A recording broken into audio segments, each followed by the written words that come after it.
Right, good afternoon. Let me start by saying it's a privilege and pleasure to respond on behalf of the bridesmaids today, who are absolutely wonderful and have done a fantastic job. Chris has asked me to talk today about what a great guy he is. And I can honestly say he's charming, brilliant, funny, and... Chris, I can't be quiet. I'd like to thank you for coming and helping make this Andy's wedding day such a memorable and special occasion for all those involved. I surely agree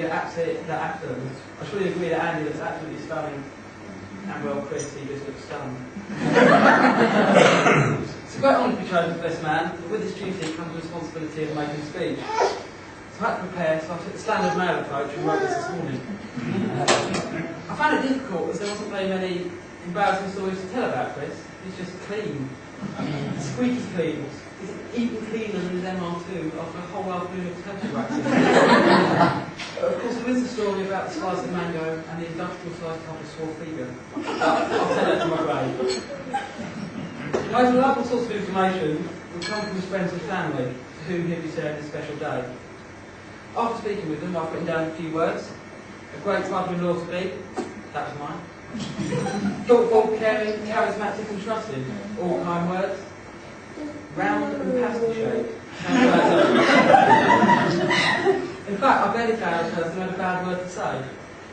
Although I did find some. When I heard belligerent, lazy, stubborn, I thought, come on, it's a bit rough. Maybe not entirely untrue, but certainly not, sort of material for a best man speech. But if your parents don't know, who else does?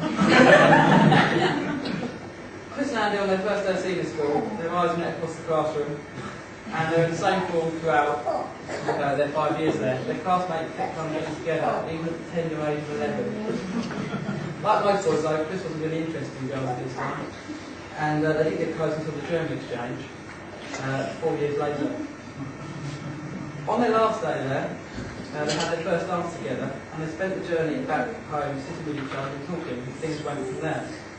They spent as much time as possible with each other, including great times at school, hiding out in girls' changing rooms, much to the dismay of the religious education teacher who put you in there. Chris and Andy's relationship grew from there into college, and they declared themselves a couple from the first Christmas after that. They've been inseparable since, and even lived in Southampton, where they went to university and worked. Both Chris and Andy took on the typical student lifestyle, living on pot noodles and baked beans. And of course, this lifestyle also meant drinking alcohol on a regular basis, although Chris preferred the unusual method of getting drunk and recovering. Well, that's what he says called his third speech and sickness. For those of you who know Chris will also know about his other love affair, cars. In Southampton, Chris found himself collecting them. He seemed to have one for every day of the week. That was okay as long as he wanted to walk everywhere though, because he seemed to have at least one vital part for the cars on the dining room table. Chris seemed to spend more time fixing them than he did driving them. And when he did get them working, he ended up taking them to valleys, which would end up crashing into trees and and Andy would have to end up sitting at dinner on a lap with the parts all over the dining room table again. To finish off, I was reading a book about a successful wedding day today. A few bits I'd like to share with you. The aisle, the possible that you'll ever take. The altar, the place where two become one. The hymn, the celebration of the marriage. Although, I think Andy must have been reading the same book today, because after taking the vows, I'm pretty sure I heard them say those exact same words, aisle, altar, hymn. On behalf of the Global Boom, I'd like to thank you all for sharing a special day, and especially those who have travelled long distances. Now, it would be an immense pleasure to invite you all to stand and to raise the toast to Global Boom.